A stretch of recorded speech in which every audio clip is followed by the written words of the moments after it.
I looked in her eyes, they still looked the same. I long for the day I get to see those eyes again. I was not old enough to look after myself, so they shipped me off to somewhere else on a cargo boat across the Indian Sea. In the dark I wished I had a friend with me. In a wooden box I spent so many days. I dreamt I slept in my mother's grave. I long for the day I get to see some light again.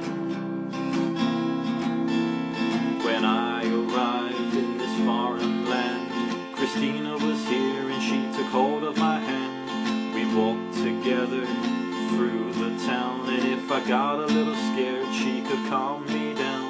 She eased my grief and took away my pain. She taught me how to feel love again. I prayed that these days would never end. We shared our lives for 20 good years, until one day I faced the worst of my fears.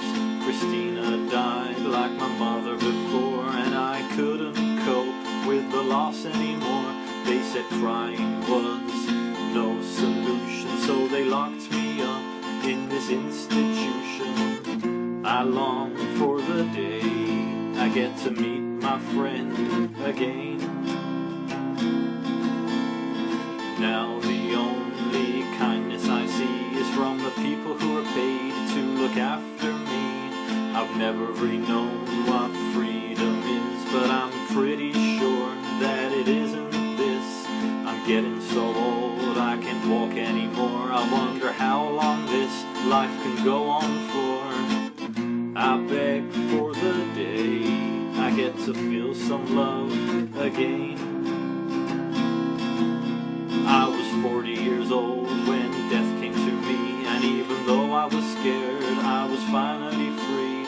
I slowly awoke in a place that I knew. Christina was there and my mom was there too. They put their arms around me and held me tight. They promised me everything would be alright. I am so glad this day will never end.